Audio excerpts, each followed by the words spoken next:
नमस्कार, मैं हूं सौरभ शर्मा। प्रधानमंत्री नरेंद्र मोदी नए मिशन पर हैं। कल प्रधानमंत्री कुछ ऐसा करने वाले हैं जिसकी धमक पूरी दुनिया में सुनाई देगी। प्रधानमंत्री 16 दिन पहले 15 अगस्त को उन्होंने लाल किले से एक बात कही थी, उसे वो कल पूरा करने वाले हैं। आज हम आपको प्रधानमंत्री के बारे में कुछ बातें बहुत डिटेल में बताएंगे। नरेंद्र मोदी के दिल के करीब, सबसे करीब कौन सा प्रोजेक्ट है, प्रधानमंत्री किस माइंडसेट से देश को आजाद करना चाहते हैं, और नरेंद्र मोदी की सबसे बड़ी खासियत क्या है जिसे मोदी के विरोधी समझ ही नहीं पाते। इस वक्त नीतीश कुमार, ममता बनर्जी, अरविंद केजरीवाल, असदुद्दीन ओवैसी जबरदस्त सियासी खेल खेल रहे हैं, लेकिन नरेंद्र मोदी कल कुछ ऐसा करेंगे जो इतिहास में दर्ज हो जाएगा। और बहुत कम होता है जब आपको एडवांस में पता चल जाए कि प्रधानमंत्री आगे क्या करने वाले हैं। लेकिन इस बार हमारे पॉलिटिकल एडिटर देवेंद्र पराशर ने बिल्कुल सही जानकारी पहले जुटाई। देखिए, ये एक बेहद एक्सक्लूसिव रिपोर्ट। नरेंद्र मोदी के दिल में क्या है? मोदी किस निशान को मिटाना चाहते हैं? कौन सी नई लकीर खींचना चाहते हैं? मोदी के सारे सियासी दुश्मन 24 की रट लगाए बैठे हैं, जबकि प्रधानमंत्री मोदी 24 के आगे के स्क्रिप्ट रेडी करके बैठे हैं। 23 में क्या होगा, खबर छप गई है। 24 में क्या होगा, डिटेल आ गई है। मोदी कहीं नहीं जा रहे, मोदी ही वापस आ रहे हैं। 24 में मोदी के खिलाफ कौन होगा या कौन कौन होगा, फिलहाल यही क्लियर नहीं है। एक दिन पहले नीतीश और केसीआर ऑन कैमरा पहले आप कर रहे थे, और आज नीतीश के पोस्टर से केसीआर आउट हो गए। सोचिए, जो साथ बैठने पर एक राय नहीं बना पाया, वो प्रधानमंत्री उम्मीदवार पर कभी एक मत हो सकता है क्या?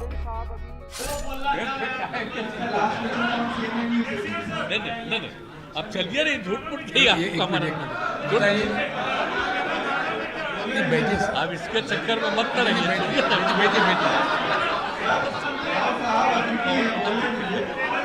अरे भाई, ये सब छोड़ कर दीजिए, आप बैठिए ना सर, बैठिए प्लीज। सबके बारे में कह रहे हैं कि सबको हम लोग यूनाइट करने की कोशिश करेंगे। बैठिए ना। हाँ, हो गया, चलिए ना, छोड़िए। एनडीए छोड़ने के बाद नीतीश कुमार प्रधानमंत्री पद को लेकर पूछे जा रहे सवाल पर भले ही बार बार ये कह रहे हों कि उनकी ऐसी कोई इच्छा नहीं है, लेकिन नीतीश कुमार 2024 की तैयारी कर रहे हैं। ये पता चलता है जेडीयू दफ्तर में लगे एक पोस्टर से, और ये पोस्टर अभी थोड़ी देर पहले लगाया गया है। आप देखिए, नीतीश कुमार की तस्वीर के साथ इस पोस्टर में लिखा है, प्रदेश में दिखा देश में दिखेगा। यानी अब देश में दिखने की बात की जा रही है। साफ है कि नीतीश कुमार 2024 की तैयारी अब करना चाहते हैं।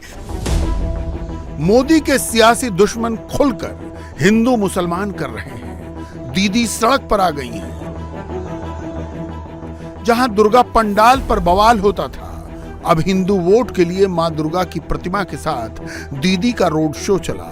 ममता बनर्जी पूरे दल बल के साथ शक्ति प्रदर्शन कर रही थी। बड़ो बड़ो कथा बोलें, कलकत्ता में तो दुर्गा पूजा नहीं होता, सरस्वती पूजा नहीं करने देता। लेकिन अगर सोचता कि कलकत्ता में जैसे दुर्गा पूजा होता है, और विश्व में और कोई जगह पे ऐसा नहीं होता है। शराब घोटाले में फंसने वाले केजरीवाल एक बार फिर गुजरात का टिकट कटा चुके हैं। गुजरात में किसका वोट शेयर घटा, किसका बढ़ा, केजरीवाल भी गुणा भाग करने बैठ गए। उपराज्यपाल ने केजरीवाल की पोल खोलनी शुरू कर दी है। यहां तक कह दिया कि फाइल पर तो मुख्यमंत्री दस्तखत तक नहीं करते। केजरीवाल ने फर्स्ट वर्चुअल क्लासरूम खोलने का दावा किया तो वो 24 घंटे में गलत साबित हो गया। जब से इन्होंने मनीष सिसोदिया क्या रेड मारी है, गुजरात में हमारा 4% वोट शेयर बढ़ गया। और जिस दिन ये इनको गिरफ्तार करेंगे, मुझे लगता है 6% वोट और बढ़ जाएगा।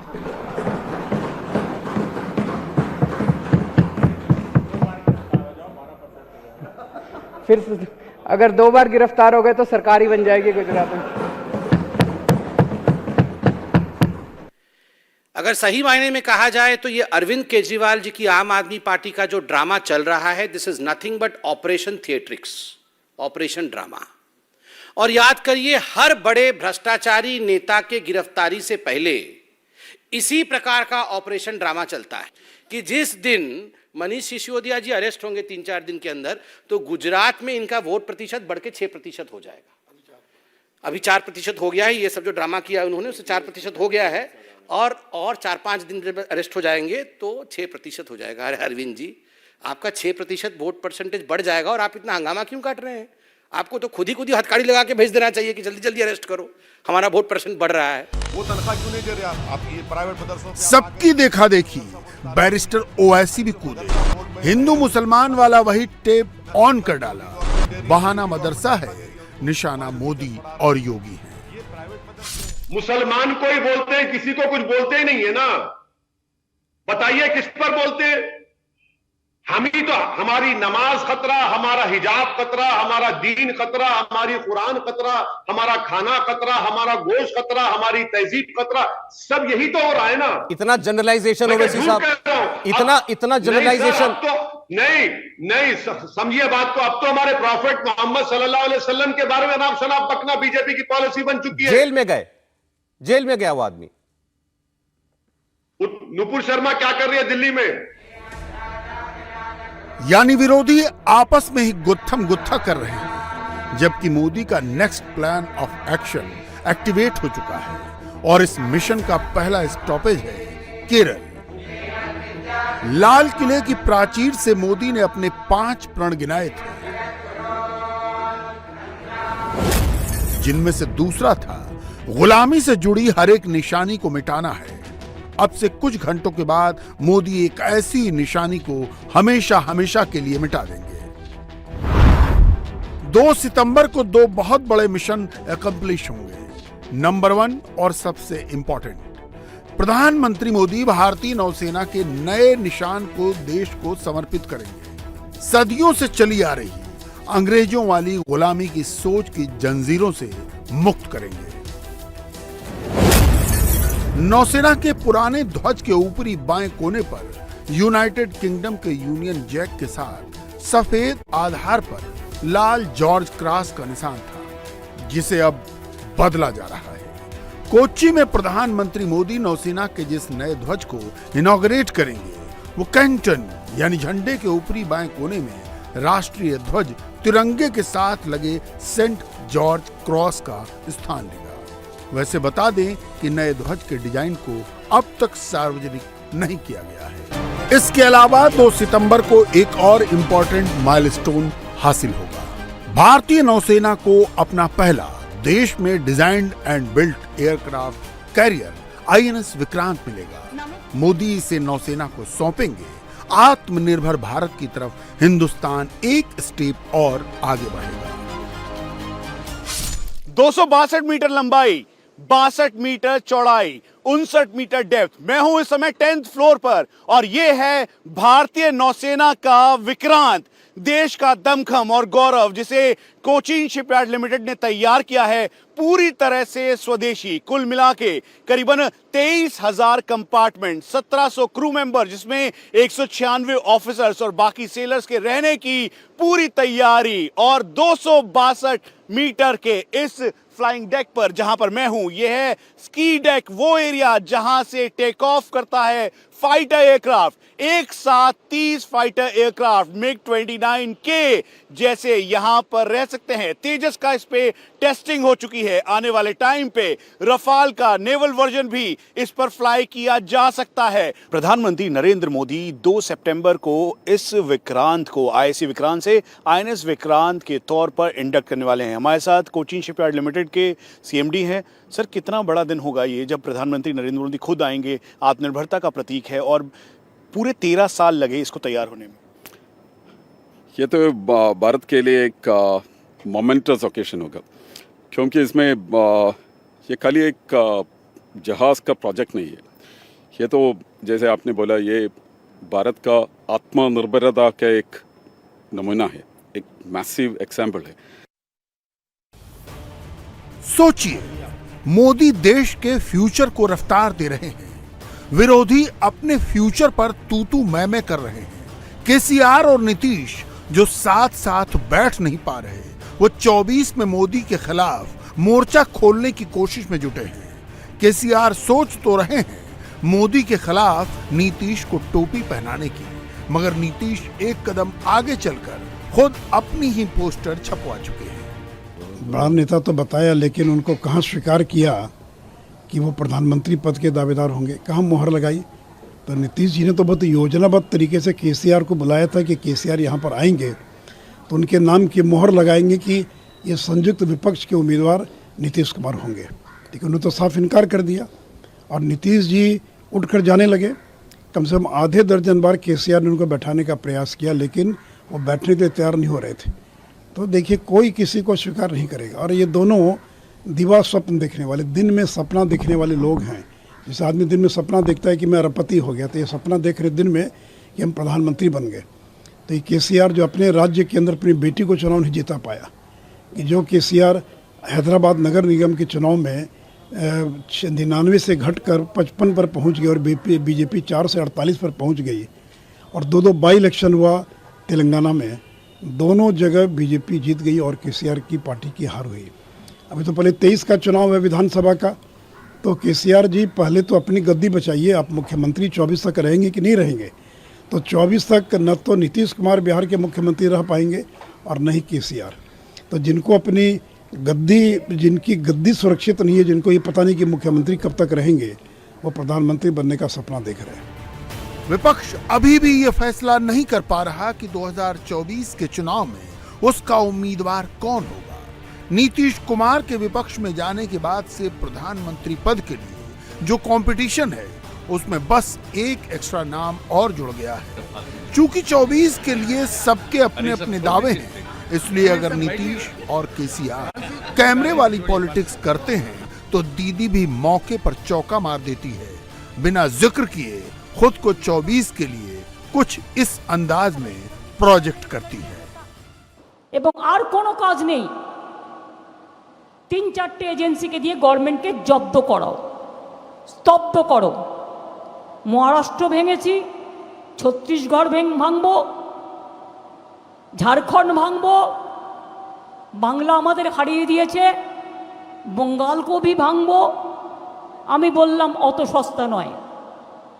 বাংলা ভাঙতে গেলে রয়্যাল বেঙ্গল টাইগারকে আগে লড়ো, বাংলায় ভাঙতে গেলে কুমিরকে আগে লড়ো, বাংলাকে ভাঙতে গেলে সত্যিকারের সিংহকে আগে লড়ো, বাংলাকে ভাঙতে গেলে হাতিমাকে লড়ো, হাতি সুরের সাথে লড়ো, এমনকি পারলে নেংটি ইঁদুরের সাথেও লড়ো, তাতেও বাংলা ভয় পাবে না।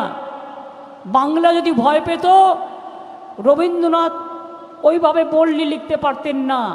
ব্রিটিশদের কত অত্যাচার ছিল, কিন্তু এই অত্যাচার ছিল না। पता तो दीदी को भी है कि राह आसान नहीं है, सामने मोदी की चुनौती है। इसलिए कभी आरएसएस पर टफ स्टैंड लेने वाली दीदी अब पता नहीं क्यों आरएसएस के बारे में भी अच्छी अच्छी बातें करने लगी हैं। तो क्या ये 24 से पहले की कोई और स्ट्रेटजी है? সব মালিককেই থ্রেট করে, আর একটা করে লোক গিয়ে আরএসএস এর নাম করে, আরএসএস এত খারাপ ছিল না এবং এত খারাপ বলে আমি বিশ্বাস করি না। আরএসএস এর নাম করে আরএসএস এত খারাপ ছিল না এবং এত খারাপ বলে আমি বিশ্বাস করি না। दूसरे विरोधियों की तरह इस बार केजरीवाल भी मोदी को हराने वाले स्क्रिप्ट पर काम कर रहे हैं। मोदी सरकार को सबसे भ्रष्ट बताकर अपना सियासी हित साध रहे हैं। केजरीवाल का प्लान सिंपल है, हर रोज मोदी पर अटैक करो, बीजेपी को कमजोर करो, पहले गुजरात में इसका फायदा लो, फिर 24 का सियासी अंगणित फिट करो। अगर 2 बार गिरफ्तार अगर आप हो गए तो गौर सारी से जगह ममता बनर्जी और केजरीवाल की मोदी के खिलाफ अटैकिंग इनिंग देखेंगे तो एक चीज दोनों में ही कॉमन नजर आएगी, और वो ये कि दोनों ही नेताओं की पार्टियां और पार्टियों से जुड़े लोग इस वक्त भ्रष्टाचार के आरोपों का सामना कर रहे हैं। यानी जितना ज्यादा, जितना सख्त एक्शन होता है, उतनी ही एग्रेसिव दीदी भी दिखाई देती हैं, और करीब करीब वैसा ही टोन केजरीवाल का भी होता है। श्री नरेंद्र मोदी जी। अब ऐसा क्यों है? इसका जवाब खुद मोदी ने आज दे दिया। देश को बताया कौन क्या कह रहा है, कौन क्या कर रहा है।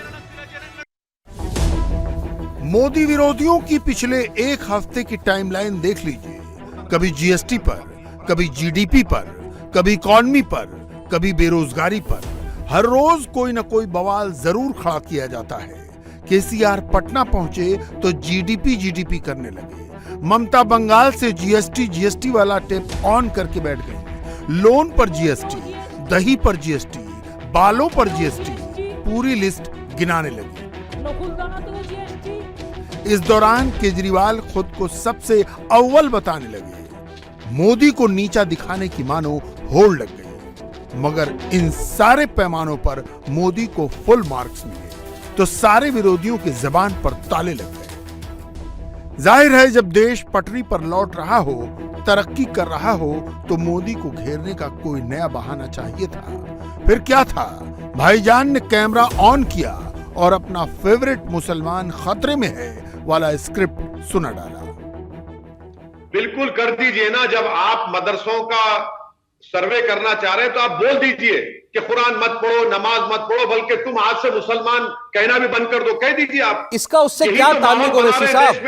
इसका क्या ताल्लुक है उस बात से जो आप कह रहे हैं? यही तो माहौल भाजपा बना रही है, मदरसों को बदनाम करना। भाई मदरसों में जो बच्चे पढ़ेंगे वही तो कुरान और सुन्नत की तालीम मुझ जैसे मुसलमान को देंगे। आप मदरसों को बदनाम कर रहे हैं, आप इस्लाम से नफरत कर रहे हैं और ये बता रहे हैं कि मदरसों की वजह से मुसलमानों का बैकवर्डनेस है। अरे मुसलमानों का बैकवर्डनेस भाजपा और आरएसएस की गलत सोच की वजह से, और वो जो नाम निहाद सेकुलर पार्टियां थी जो सिर्फ हमारे वोट पर अपनी राजनीति करे, उसलिए मुसलमान बैकवर्ड है। वैसे मोदी ने आज ऐसे तमाम आरोपों का जवाब दे दिया है। प्रधानमंत्री ने न तो दीदी का नाम लिया, न केजरीवाल का नाम लिया, न नीतीश, न केसीआर और न ओवैसी का जिक्र किया। हाँ, एक लाइन में इतना जरूर कह दिया कि 24 से पहले क्या होगा और 24 के बाद क्या होगा। बढ़ते हैं अगली बड़ी खबर पर। गोवा पुलिस सीधे गोवा से हिसार में सोनाली फोगाट के फार्म हाउस पहुंची। कल दिन भर फार्म हाउस में रही। आज वो सोनाली की संत नगर की कोठी नंबर 68 पर गई, फिर सोनाली के बैंक, फिर वहां से तहसीलदार दफ्तर। पूरे 18 घंटे से गोवा पुलिस जांच कर रही है। इन 18 घंटों में सोनाली फोगाट के परिवार के लोग भी गोवा पुलिस के साथ साथ रहे।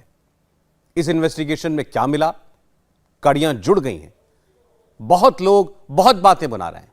सोशल मीडिया में बहुत सी अफवाहें चल रही हैं। सोनाली फोगाट के बारे में अलग अलग बातें की जा रही हैं, लेकिन मामला दौलत का है, पैसों का है, और मर्डर का मोटिव भी यही निकलकर सामने आ रहा है। देखिए। 40 करोड़ की 6.5 एकड़ की यही जमीन सोनाली की जिंदगी पर भारी पड़ गई। जिस पर सबसे ज्यादा भरोसा किया, उसी ने भरोसे के भीतर लालच का जहर मिला दिया। और जब शातिर की चाल का पता चला तो उसने पहले ही मौत की नींद सुला दिया। सब कुछ बड़े प्लान तरीके से किया गया। गोवा पुलिस सोनाली फोगाट की पूरी प्रॉपर्टी, फार्म हाउस की लागत, कीमत, कोठी, फ्लैट, गहने, जेवर, बैंक अकाउंट, डॉक्यूमेंट, सब में फाइनेंशियल क्लू को तलाश रही है, क्योंकि पुलिस को कुछ न कुछ तो ऐसा हाथ लगा है जिसके तार मर्डर के मोटिव को जोड़ रहे हैं। इसलिए फाइनेंशियल एंगल पर सबसे ज्यादा जोर है। लेकिन गोवा पुलिस की यही बात घर वालों को रास नहीं आ रही, क्योंकि मर्डर के मोटिव पर गोवा पुलिस अब तक किसी को कुछ नहीं बता रही। गोवा पुलिस जो है ये संत नगर घर से बाहर निकली है। इस वक्त तस्वीरें क्या अभी छानबीन हुई है सर? नहीं, क्या छानबीन निकली है? अभी फिलहाल गोवा पुलिस कुछ भी बोलने को यहाँ पर तैयार नहीं है। संत नगर वाले घर से पुलिस जो है वो निकल चुकी है। ये तस्वीरें इस वक्त आप देख रहे हैं। परिवार जो है बहरहाल अभी भी अंदर ही मौजूद है। वो फाइनेंशियली जांच कर रहे हैं और मर्डर से रिलेटेड कोई जांच नहीं हो रही है। मर्डर से रिलेटेड यहाँ हिसार में कोई जांच नहीं हो रही है। मर्डर का मेन मोटिव समझ में नहीं आ रहा है, ना खुल के गोवा पुलिस बता रही है, तो जांच कहाँ है? सोनाली के कत्ल को 1 हफ्ते से ज्यादा का वक्त बीत गया है। गोवा पुलिस कुछ कह नहीं रही। ये बात घर वालों को चुभ रही है। गोवा पुलिस मर्डर के किसी फाइनेंशियल प्रूफ की तलाश में है, क्योंकि पुलिस को कुछ न कुछ क्लू मिला है। समझने के लिए आपको 5 दिन पीछे गोवा लेकर चलते हैं, जब आईजी ओमवीर सिंह मीडिया के सामने आए थे। उन्होंने कुछ ऐसा इशारा किया था। इस तरह का एविडेंस अभी तक हमारे पास नहीं है कि कोई हरेसमेंट हुआ है नहीं हुआ है, लेकिन क्योंकि हर क्राइम के पीछे कोई ना कोई इकोनॉमिक इंटरेस्ट होता है, मुझे ऐसा लगता है कि इसमें भी इनका कोई ना कोई इकोनॉमिक इंटरेस्ट है। Right now I can not establish whether it is political और इकोनॉमिक, बट नॉर्मली आप सब जानते हैं जर जोरू जमीन के बिना कोई तीसरा क्राइम मोटिव हुआ नहीं करता। सो ड्रग में सिर्फ ये सिंथेटिक ड्रग है जो उनको फोर्सफुली दिया गया, इतना ही एस्टैब्लिश कर पाए फिलहाल? अभी तक जो एक्यूज ने कन्फेस किया है उसी के बेसिस पे मैं आपको बताऊं। ये बात गोवा पुलिस ने यूं ही नहीं कही थी, सुधीर सांगवान से पूछताछ के बाद कही थी। मर्डर के मोटिव का इशारा तभी मिल चुका था, इसलिए गोवा से हिसार आई है गोवा पुलिस और सीधे वो फार्म हाउस पहुंची जहां से पहला क्लू मिला।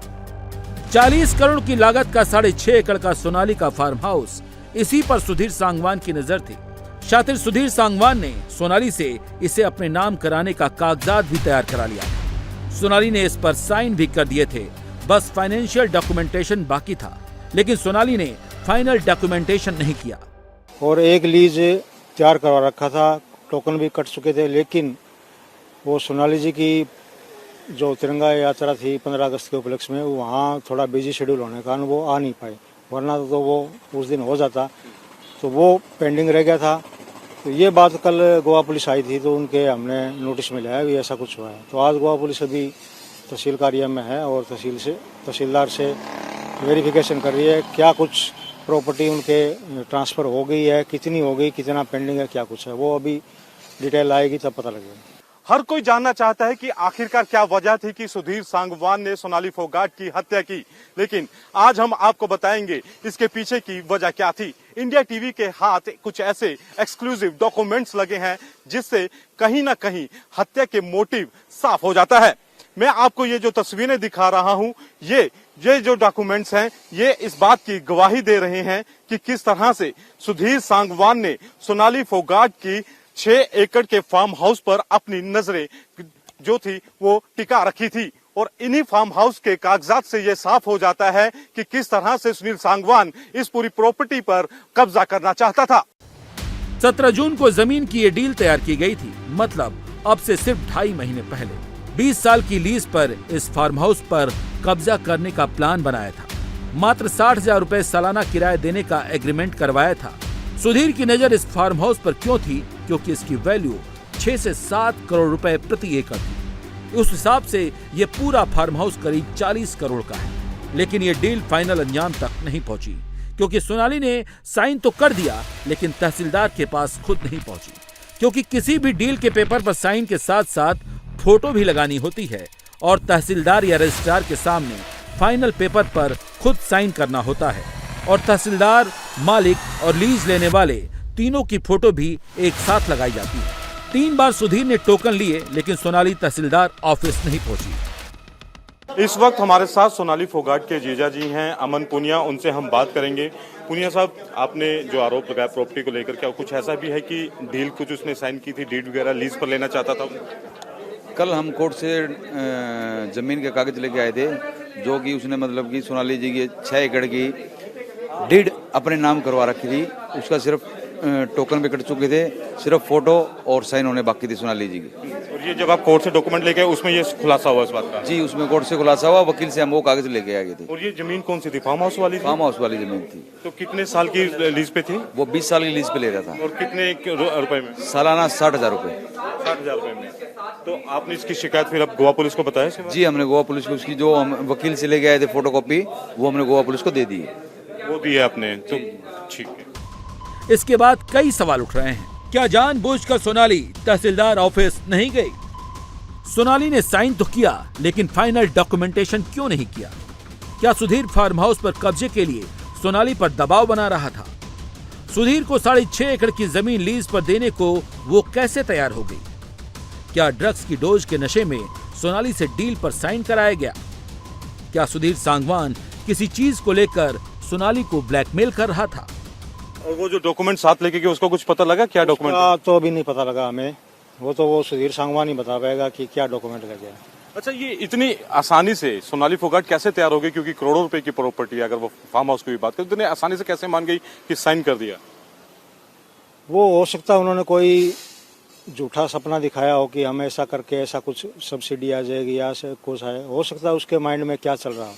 ये तो अब गोवा पुलिस उसको इंटरोगेट करेगी। अब सुधीर सांगवान वही बता पाएगा कि मैंने किस पर्पज से और क्यों मतलब ये घिनौना कार्य किया उसने। क्या कुछ कभी आपके जहन में ऐसा आया कि कुछ सुधीर सांगवान ने कुछ इस तरह की हेरी फेरी करने की पहले भी कोशिश की हो? नहीं, पहले तो नहीं, कि अभी लास्ट के 3-4 महीने से उसकी कोशिश मतलब की है। और वो जो भी लीगल सोनाली जी का था, चाहे तहसील का हो, कोर्ट का हो या कहीं और का, तो वो सारा कुछ मैं ही देखता था। तो उन्होंने फिर कोई नए वकील पकड़े ताकि हमें इस चीज़ का आभास ही ना हो।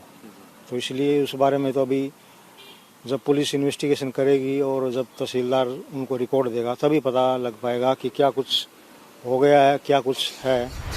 कुछ सवालों के जवाब पुलिस भी तलाश रही है कि आखिर क्या वजह थी कि जिस प्रॉपर्टी की इकलौती वारिस उसकी इकलौती बेटी यशोधरा थी, उसे वह महज 60,000 रुपए सालाना पर सुधीर सांगवान को देने के लिए तैयार हो गई थी। और यह बात परिवार वालों को भी खटक रही है। क्या सुधीर सांगवान किसी कमजोरी का फायदा उठा रहा था कि उसे ब्लैकमेल करके सोनाली फोगाट की 6 एकड़ जमीन को अपने नाम करवाना चाहता था? गोवा पुलिस की जांच का पूरा फोकस सोनाली की दौलत है और उस दौलत से सुधीर सांगवान का कब कनेक्शन है। पूरी छोटी बड़ी सारी डिटेल का पता कर रही है गोवा पुलिस। इसलिए आज उसने सोनाली फोगाट के बैंक अकाउंट की डिटेल्स भी निकाली है, जिसमें सोनाली के सरकारी बैंक और निजी बैंक के अकाउंट कहां हैं, बैंक ट्रांजैक्शन किसको किसको किए गए हैं, क्या सुधीर सांगवान के अकाउंट में भी पैसे ट्रांसफर हुए, टिकटॉक से कमाई का पैसा कितना मिला, किसने लिया और किसको दिया। आज आपने बैंक में भी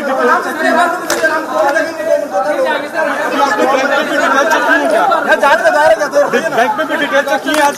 वो लग जाएगी आराम से। डिटेल बैंक में भी डिटेल चेक की है? बैंक में हम लोग डिटेल निकालेंगे और बाद में उसको एग्जामिन करेंगे क्या है। सभी डिटेल चेक की गई है क्या? What is going to be कितने बैंक में चेक डिटेल चेक की? क्या progress about this because the lead investigating officer is in Goa, so I will discuss the matter with him. और जैसा बाद में इन्वेस्टिगेशन करने की जरूरत है वैसा करेंगे हम। Sir, bank. If you talk about the bank's details, then what exactly are the bank details? Like you have visited how many banks? We have not yet examined it, so once we examine it. Goa police लगातार अपने जांच का दायरा लगातार बढ़ा रही है और इस वक्त हम हिसार के रेड स्क्वायर मार्केट के आईसीआईसी बैंक के बाहर मौजूद हैं। और कुछ देर पहले यहाँ पर गोवा पुलिस आई थी।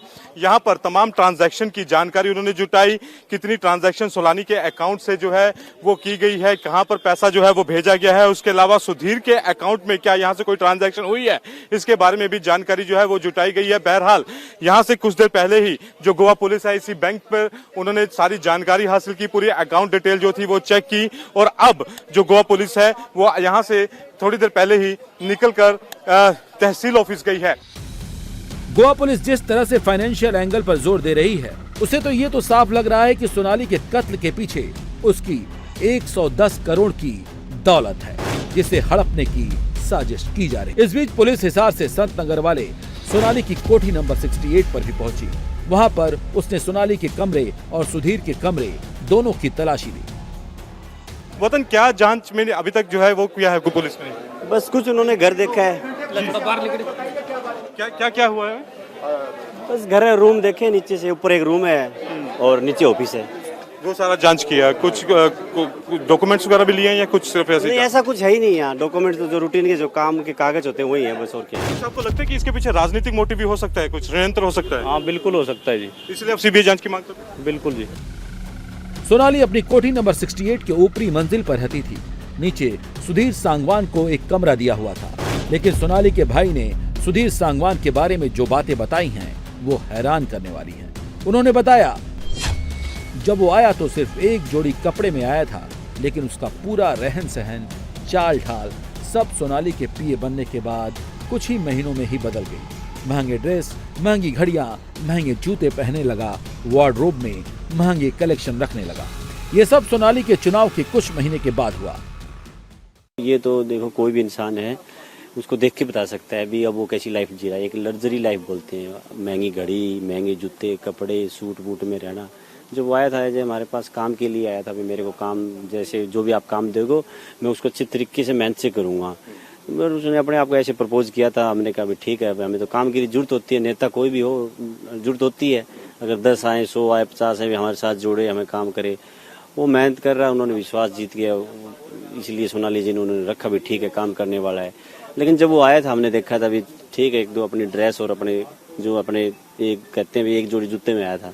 अब उसके पास अगर रहन सहन का ढंग देखते आप तो अलग ही लग्जरी लाइफ थी उनकी। तो अभी आपने जब वार्डरोब देखी होगी उसकी, तो क्या अभी उसमें क्या था? अभी रूम में उसके हाँ उनको एक रूम दे रखा था हमने, नीचे का गेट के बिल्कुल सामने रूम है। तो उसमें आप देखोगे महंगी ड्रेसें मिलेंगी सब आपको। महंगे कितने जोड़े? कोई अंदाजा नहीं है जी, हर रोज नई ड्रेस थी उसके पास पहनने के लिए, अच्छी खासी ड्रेसें बनवा ब्रांडेड। हाँ सब ब्रांडेड मिलेंगे, ब्रांडेड जूते मिलेंगे, ब्रांडेड घड़ी थी, ब्रांड आपको सन ग्लास है वो भी मिलेंगे ब्रांडेड उसके पास, अच्छे से अच्छे क्वालिटी के। तो हर चीज मतलब वो एक लग्जरी लाइफ जी रहा था। और यही बात घर वालों को खटक रही है कि आखिर कौन सा जादू का चिराग हाथ लग गया कि सुधीर सांगवान अपने घर वालों को छोड़कर सोनाली के साथ रहने लगा। ऐसा क्या हुआ कि सोनाली कुछ नहीं कर पा रही थी? क्या सोनाली किसी दबाव में थी? फिलहाल मर्डर केस में पुलिस की जांच का पूरा फोकस सोनाली की 110 करोड़ की दौलत पर है। उम्मीद यही है कि जल्द से जल्द गोवा पुलिस कुछ खुलासा करेगी, क्योंकि घर वालों को इसके पीछे किसी बड़ी साजिश का भी अंदेशा है। आपको लगता है कि इसके पीछे राजनीतिक मोटिव भी हो सकता है, कुछ षड्यंत्र हो सकता है? हाँ बिल्कुल हो सकता है जी, इसलिए आप सीबीआई जांच की मांग करते हैं? बिल्कुल जी।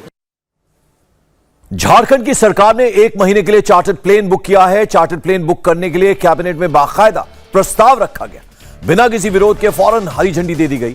इस पर कितना खर्च आएगा, कितने दिन के लिए बुक करने की जरूरत है, सोरेन कैबिनेट की बैठक में इस पर विस्तार से चर्चा हुई। कैबिनेट की बैठक के बाद प्रेस कॉन्फ्रेंस में इस फैसले की जानकारी भी दे दी गई। राज्य के वीआईपीज वीवीआईपीज की राज्य से बाहर की सरकारी यात्रा हेतु फिक्स्ड विंग जेट चार्टर विमान की सेवा 1 माह के लिए मनोनयन के आधार पर प्राप्त करने की स्वीकृति का प्रस्ताव था, जिस पर स्वीकृति प्रदान की गई। इसमें कॉस्ट आएगा जो प्राप्त प्रस्ताव, इसमें 2,06,50,000 रुपये। ये 31/8/2022 की तिथि से 1 माह तक के लिए। दुमका में अंकिता के साथ हुए अग्निकांड की आग अभी ठंडी भी नहीं हुई थी कि दिल्ली में नैना के साथ गोलीकांड हो गया। दुमका में आरोपी शाहरुख था और दिल्ली में आरोपी अमानत उर्फ अरमान अली है। आरोपी अलग हैं, लेकिन वारदात की वजह एक है। सोशल मीडिया दुमका में अंकिता ने शाहरुख के साथ बात करने से इनकार किया था और यहां नैना ने अमानत के साथ बात करने से इनकार किया। बदले में आरोपी ने मर्डर का प्लान रेडी कर दिया। गनीमत बस इतनी सी है कि दिल्ली की बेटी नैना जिंदा है और आरोपी सलाखों के पीछे है। जो दुमका में हुआ वही दिल्ली में हुआ। दुमका में शाहरुख ने अंकिता पर पेट्रोल डालकर आग लगाई थी। दिल्ली में अरमान ने नैना पर गोली चलवाई है। नकाब के पीछे की इन 2 तस्वीरों को देखिए। यही वो 2 आंखें हैं जिससे नैना डर गई थी, और जब नैना ने अरमान अली से बात करने से इनकार किया तो अरमान ने नैना के मर्डर की प्लानिंग शुरू कर दी। लड़की अपने भाई और मां के साथ स्कूल से लौट रही थी। बीच रास्ते में बाइक पर सवार अरमान मलिक अपने 2 दोस्तों के साथ आया और नैना पर गोली चलवा दी। पुलिस ने अरमान के 2 दोस्तों को पहले ही गिरफ्तार कर लिया था।